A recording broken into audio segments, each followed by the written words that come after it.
Hello, it's the emergency service. My mom can't breathe properly and we live on the road.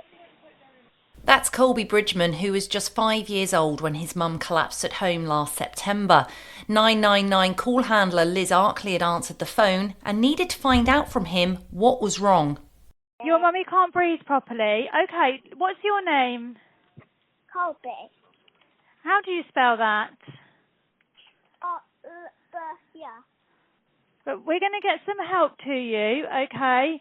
Liz said it was an unusual situation for her as well as Colby because they very rarely take genuine 999 calls from children. We do get children playing with mobile phones and accidentally dialing 999. You can hear in the background that it's a child, but it's unusual for somebody that young to genuinely put in a call when they really need help. But he was amazing. He was so calm. He didn't get upset. He didn't panic. He was just really good and gave really clear information. And yeah, he was amazing. Mark Matt, Guernsey's chief ambulance officer, gave Liz a commendation for her work with Colby and his mum. Colby also received an award, and Mr. Mapp praised Liz for her handling of the call and her treatment of Colby, and reiterated how brave he had been for making the call in the first place.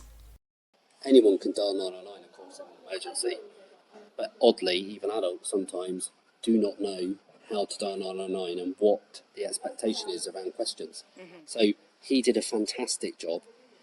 Bearing in mind his closest relative was seriously unwell, and so to compose himself, pick up the phone and dial 999 and then answer all the questions to make sure the ambulance service got there as quickly as possible is really, really phenomenal. And it just proves it doesn't matter what age you are, anyone in our community can be a lifesaver. Colby's mum Jess doesn't remember what actually happened to her as she collapsed with a haemophilic migraine, which was completely unexpected as she had never had one before. She ended up spending almost 2 weeks in hospital for treatment after her initial collapse at home. And I went in to go check on him in the bedroom, and I sort of said, Mummy's just feeling a bit funny, babe. Just because he was trying to talk to me, and I was trying to sort his movie out. And then all I remember waking up and there's ambulance there. So really proud of him. I was quite emotional finding out, that he had done that. And when I woke up, I was quite surprised to see ambulance there. From what I've been told from the ambulance crew, he was really amazing. Yeah, he just did everything they told him to do. He was really brave. I think when I got off hospital, he was quite worried a lot. Then we were at home, he kept asking if we could stay at Nanny's just for a bit, because I think he was worried something was going to happen to me again.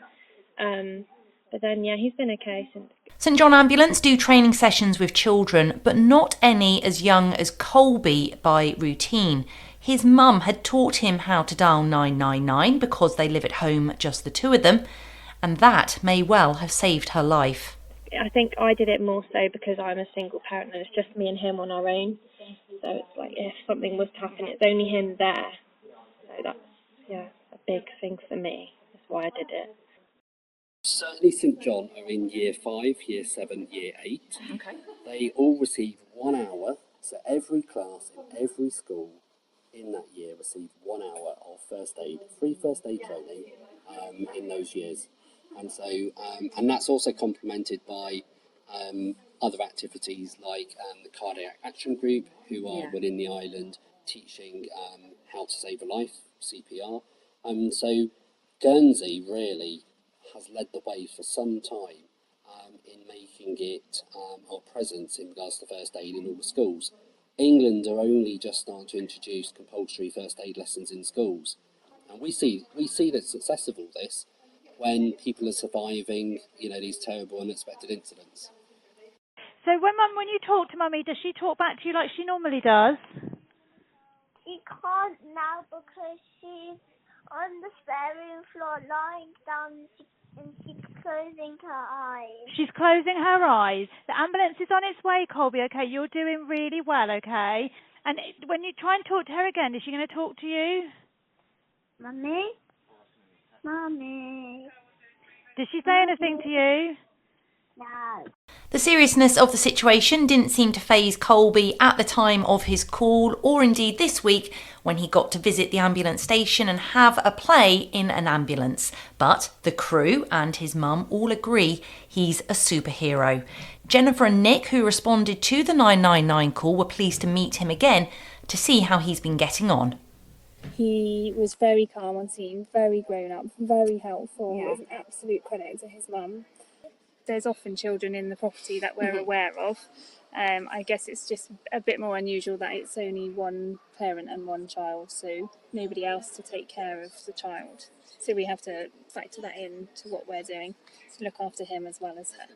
This is the first time we've seen both Mum and Colby since the incident. It's not often we find out what happens. Once we drop them off at hospital, we go to the next patient, and that's it really. We don't really hear what happens afterwards. He does ask me questions. Mummy, is the ambulance people going to come see us again? When he was little, he used to say he wanted to be an ambulance man, he used to say, or a fireman, those two things. He's always said that, so maybe. I can hear the ambulance. You can hear the ambulance.